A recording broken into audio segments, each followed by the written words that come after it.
LaunchPad, a community created for health tech sales and marketing executives. Following Adam's comments, we will open it up to rapid fire questions. Good morning, Adam. Hey, hi, how are you doing, Ted? Doing good. Oh, nice to see you too, Karina. I'll be here to ask the questions, but if you'd love to give us a little bit of background from you, Adam. Sure. I've got a little PowerPoint. Can we get that up on the screen? Are you able to share your screen? Oh, yeah, sure. Hold on. Yes, thank you. Hold on. Okay.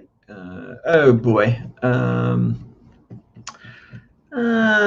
know what? This is going to take a while, and so I think I'll just sort of go into it. Let me just sort of give an intro to give you an overview about myself. So I'm a health tech entrepreneur, and I've been doing that for basically the last 10 years. Prior to that, I spent about 20 years in marketing. So I actually worked for advertising agencies like Ogilvy and Mather and lots of digital agencies. And towards the end of my agency career, I was running an agency division in New York. I was working with clients like Bank of America and doing fantastic, digital campaigns globally. And so I really cut my teeth in marketing.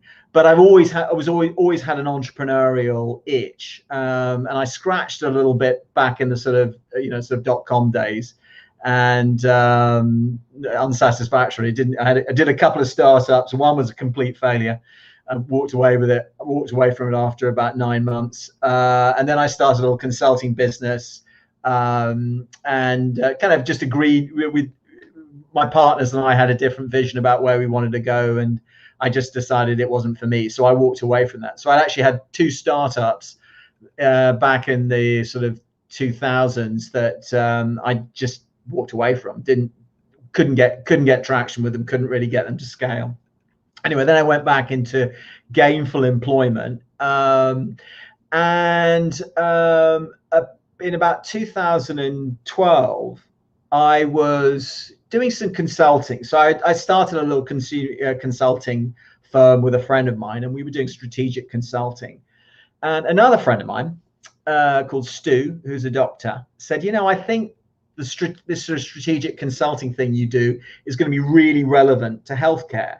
And so we sort of teamed up together, and we went off and pitched this to some hospitals. And so we started doing work consulting with some hospitals up in New Jersey. And after about 6 months, we thought, feels like there's a technology solution here that we need to do. So we asked ourselves the question, is there an app for this?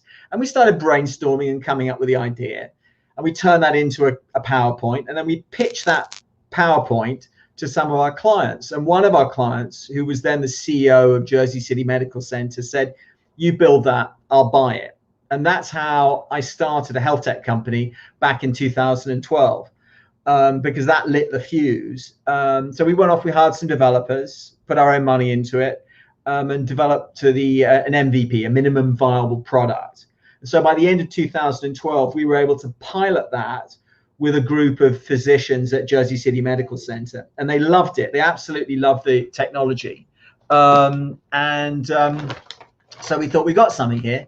And so we just thought, right, we're just going to go for it. And so we, kind of gave up our day jobs over the course of a year and raised a little bit of money. And sort of went through the grind of getting additional healthcare customers, which is really tough. Healthcare is, I think, the hardest. It's the hardest industry I've ever been in. For all sorts of reasons, which we can go through in the questions. But anyway, so we grew that company, raised some more money. We actually merged another company into the company, and exited in 2019. We sold the company to Harris Healthcare in 2019. And I then relocated for lifestyle reasons, moved down here to Austin. So I love being in Texas, back in Texas in my case. I actually started I'm from the UK, if you can tell, but when I first moved here, I lived we lived in Houston. Anyway, so this year I started a new business called Health LaunchPad. And, it's basically a business with a mission. And the mission of the business is basically to help people sort of overcome the problems that I have, which is understanding what it takes to sell and market to healthcare.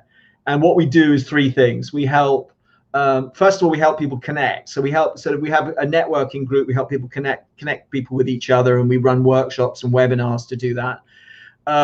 We also want to help people learn. And so, we do a lot of education. So educational content, webinars. I've got a whole series starting next year on account-based marketing.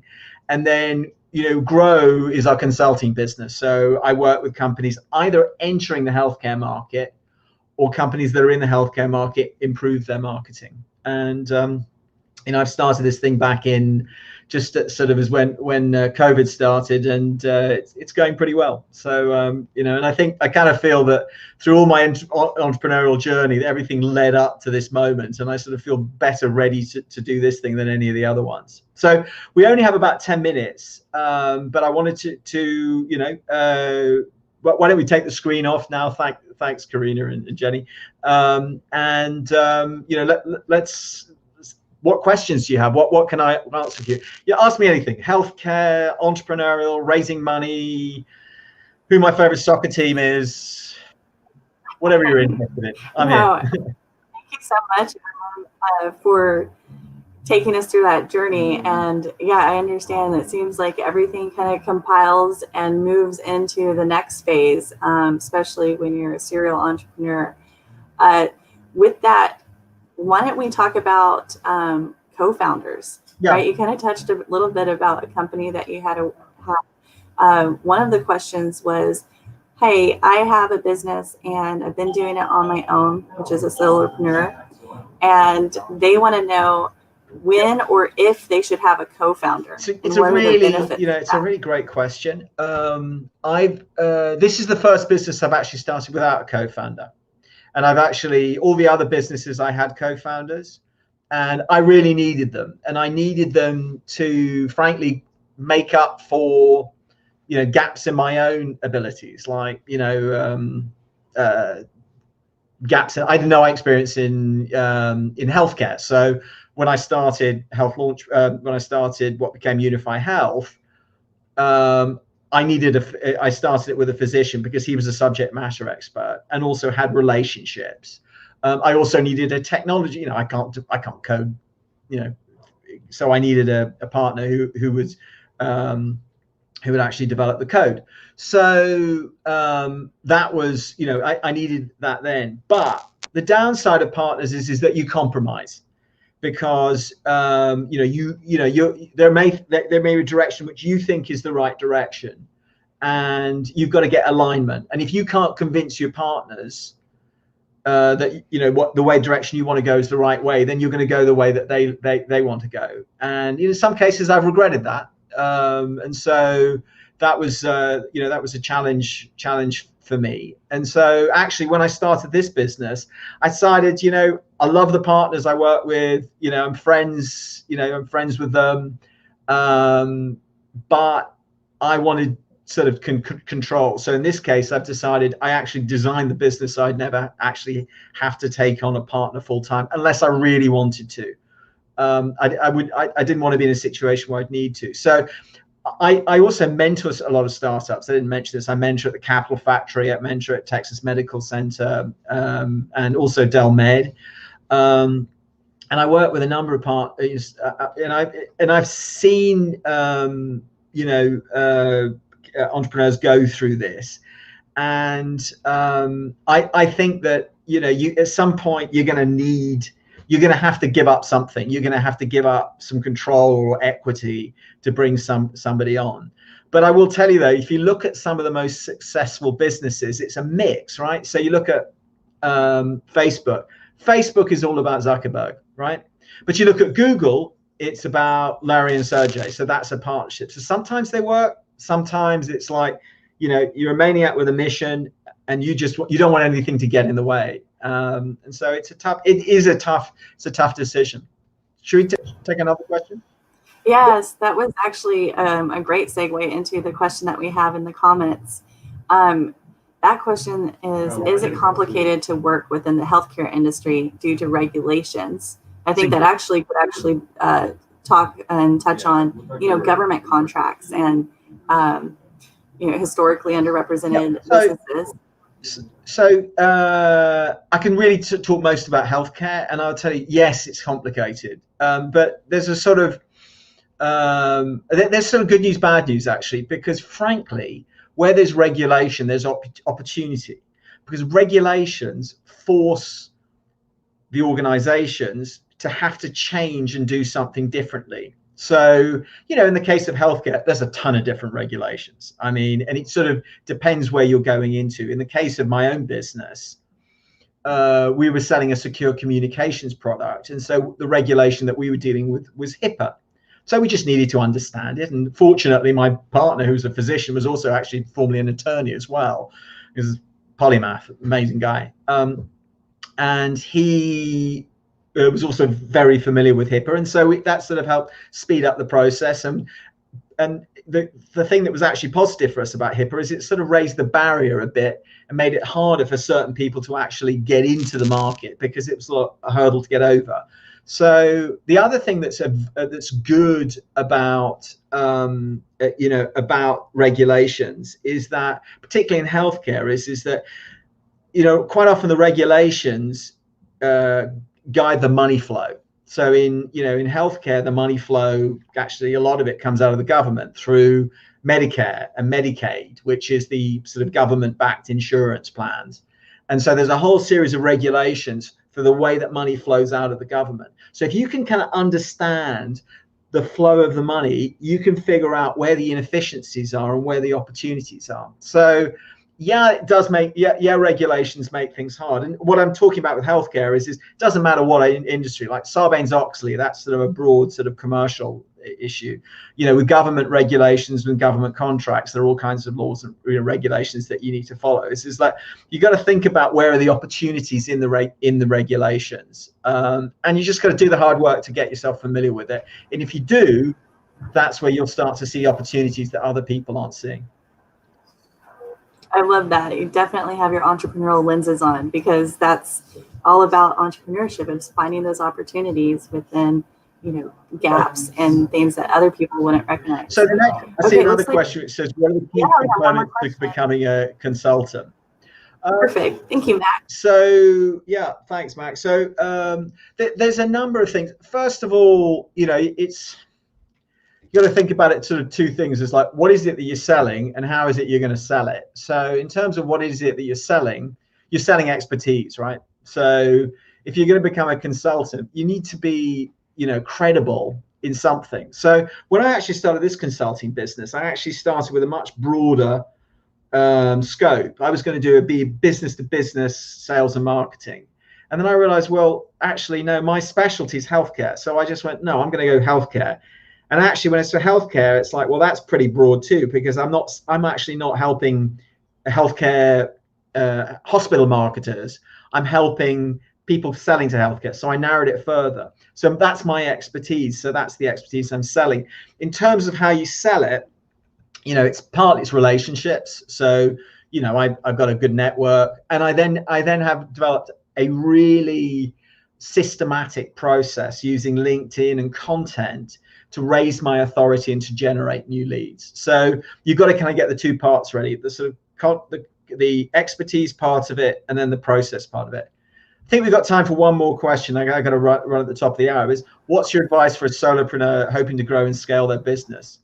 God, I mean, that's such a sort of, Claudia, it's sort of, kind of depends on where you're at. The hardest thing is, so you'll get two conflicting pieces of advice. One is stick at it, be relentless, stay true to your mission. Doesn't matter what anybody says to you, you stick at it. So that's one piece of advice. The other piece of advice is you've only got one life, as far as we know. So at some point you might have to cut bait, and you might actually have to decide this is not for me anymore.